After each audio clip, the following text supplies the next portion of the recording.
The Battle of Red Cliffs, otherwise known as the Battle of Chibi, was a decisive battle fought at the end of the Han Dynasty, about 12 years prior to the beginning of the Three Kingdoms period in Chinese history. It was fought in the winter of 208 9th AD between the allied forces of the southern warlords Liu Bei and Sun Quan and the numerically superior forces of the northern warlord Cao Cao. Liu Bei and Sun Quan successfully frustrated Cao Cao's effort to conquer the land south of the Yangtze River and reunite the territory of the Eastern Han Dynasty. The Allied victory at Red Cliffs ensured the survival of Liu Bei and Sun Quan, gave them control of the Yangtze, and provided a line of defense that was the basis for the later creation of the two southern states of Shu Han and Eastern Wu. The battle has been called the largest naval battle in history in terms of numbers involved. Descriptions of the battle differ widely, and the location of the battle is fiercely debated.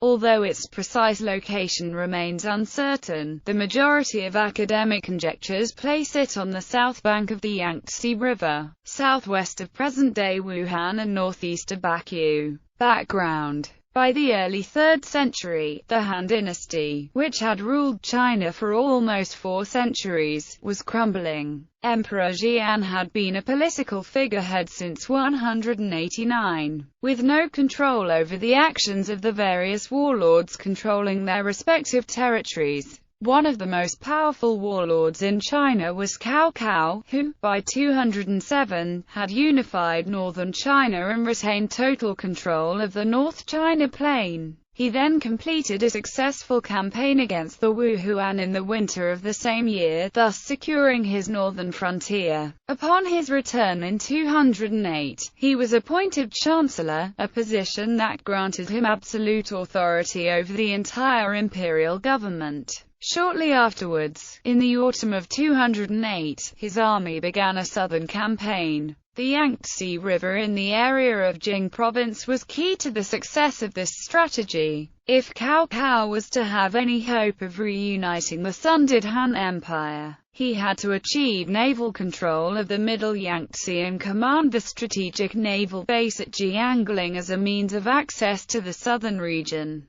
Two warlords controlled the regions of the Yangtze that were key to Cao Cao's success. Liu Biao, the governor of Jing province, controlled the area west of the mouth of the Han River, roughly encompassing the area around the city of Xiaku and all territory south of that region. Sun Quan controlled the river east of the Han and the southeastern territories abutting it. A third ally, Liu Bei, was living in refuge with Liu Biao at the garrison in Fancheng, having fled from the northeast to Jing province following a failed plot to assassinate Cao Cao and restore power to the imperial dynasty. The initial stages of the campaign were an unqualified success for Cao Cao, as the command of Jing province had been substantially weakened and the Jing armies exhausted by conflict with Sun Quan to the south. Factions had arisen supporting either of Liu Biao's two sons in a struggle for succession. The younger son prevailed, and Liu Biao's dispossessed eldest son, Liu Qi, departed to assume a commandery in Jiangxia. Liu Biao died of illness only a few weeks later, while Cao Cao was advancing from the north. Under these circumstances, Liu Biao's younger son and successor, Liu Kong, quickly surrendered. Cao Cao thus captured a sizable fleet and secured the naval base at Jiangling. This provided him with a key strategic military depot and forward base to harbor his ships. When Jing province fell, Liu Bei quickly fled south, accompanied by a refugee population of civilians and soldiers. This disorganized exodus was pursued by Cao Cao's elite cavalry, and was surrounded and decisively beaten at the Battle of Changban. Liu Bei escaped, however, and fled further east to Xiaku, where he liaised with Sun Quan's emissary Lu Su. At this point historical accounts are inconsistent. Lu Su may have successfully encouraged Liu Bei to move even further east, to Fanku. In either case, Liu Bei was later joined by Liu Ruqi and levies from Jiangxia. Liu Bei's main advisor, Zhuge Liang, was sent to Chaisang to negotiate forming a mutual front against Cao Cao with Sun Quan. By the time Zhuge Liang arrived, Cao Cao had already sent Sun Quan a letter boasting of commanding 800,000 men and hinting that he wanted Sun to surrender. The faction led by Sun Quan's chief clerk, Zhang Zhao, advocated surrender, citing Cao Cao's overwhelming numerical advantage. However, on separate occasions, Lu Su, Zhuge Liang, and Sun Quan's chief commander, Zhou Yu, all presented arguments to persuade Sun Quan to agree to the alliance against the Northerners. Sun Quan finally decided upon war, chopping off a corner of his desk during an assembly and stating, "Anyone who still dares argue for surrender will be treated the same as this desk." He then assigned Zhou Yu, Cheng Pu, and Lu Su with 30,000 men to aid Liu Bei against Cao Cao. Although Cao Cao had boasted command of 800,000 men, Zhou Yu estimated Cao Cao's actual troop strength to be closer to 230,000. Furthermore, this total included 80,000 impressed troops from the armies of the recently deceased Liu Bei. So the loyalty and morale of a large number of Cao Cao's force was uncertain. The Battle of Red Cliffs unfolded in 3 stages. An initial skirmish at Red Cliffs, followed by a retreat to the Woolen battlefields on the northwestern bank of the Yangtze, a decisive naval engagement, and Cao Cao's disastrous retreat along Harong Road. The combined Sun-Lu force sailed upstream from either Xiaku or Fanku to Red Cliffs, where they encountered Cao Cao's vanguard force. Plagued by disease and low morale due to the series of forced marches they had undertaken on the prolonged southern campaign, Cao Cao had chained his ships from stem to stern, possibly aiming to reduce seasickness in his navy, which comprised mostly northerners who were not used to living on ships. Observing this, Divisional Commander Huang Gai sent Cao Cao a letter feigning surrender and prepared a squadron of capital ships described as Mengchong Duqian. The ships had been converted into fire ships by filling them with bundles of kindling, dry reeds, and fatty oil. As Huang Gai's defecting squadron approached the midpoint of the river, the sailors applied fire to the ships before taking to small boats. The unmanned fireships, carried by the southeastern wind, sped towards Cao Cao's fleet and set it ablaze. A large number of men and horses either burned to death or drowned. Following the initial shock, Zhou Yu and the Allies led a lightly armed force to capitalize on the assault. The Northern Army was thrown into confusion and was utterly defeated. Seeing the situation was hopeless, Cao Cao then issued a general order of retreat and destroyed a number of his remaining ships before withdrawing. Cao Cao's army attempted a retreat along Harong Road, including a long stretch passing through marshlands north of Dongting Lake. Heavy rains had made the road so treacherous that many of the sick soldiers had to carry bundles of grass on their backs and use them to fill the road to allow the horsemen to cross. Many of these soldiers drowned in the mud or were trampled to death in the effort.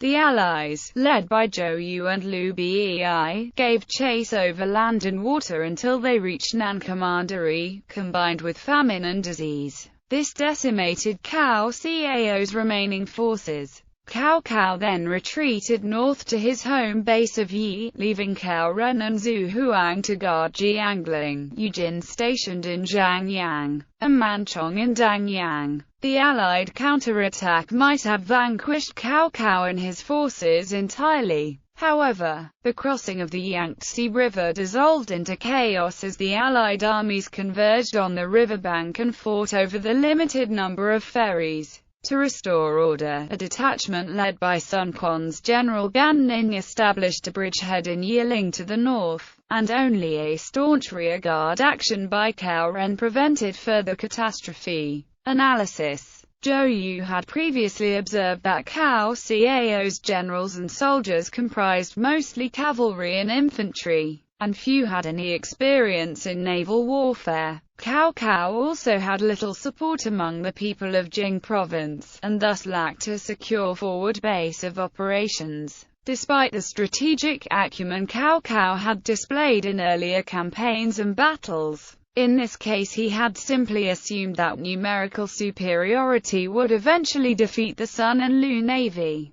Cao's first tactical mistake was converting his massive army of infantry and cavalry into a Marine Corps and Navy. With only a few days of drills before the battle, Cao's troops were ravaged by seasickness and lack of experience on water. Tropical diseases, to which the Southerners were largely immune, were also rampant in Cao's camps. Although numerous, Cao's men were already exhausted by the unfamiliar environment and the extended southern campaign, as Zhuge Liang observed. Even a powerful arrow at the end of its flight cannot penetrate a silk cloth. A key advisor, Jia Zhu, had recommended after the surrender of Lukong that the overtaxed armies be given time to rest and replenish before engaging the armies of Sun Quan and Liu Bei. But Cao Cao disregarded the advice. Cao's own thoughts regarding his failure at Red Cliff suggest that he held his own actions and misfortunes responsible for the defeat, rather than the strategies utilized by his enemy during the battle. It was only because of the sickness that I burnt my ships and retreated. It is out of all reason for Zhou Yu to take the credit for himself. Aftermath. By the end of 209, the post Cao Cao had established at Jiangling fell to Zhou Yu. The borders of the land under Cao's control contracted about 160 kilometers to the area around Zhangyang. Liu Bei, on the other hand, had gained territory by taking over the four commanderies south of the Yangtze River. Sun Quan's troops had suffered far greater casualties than Liu Bei's in the extended conflict against Cao Ren following the Battle of Red Cliffs, and the death of Zhou Yu in 210 resulted in a drastic weakening of Sun Quan's strength in Jing province. Liu Bei also occupied Jing province that Cao Cao had recently lost, a strategic and naturally fortified area on the Yangtze River that Sun Quan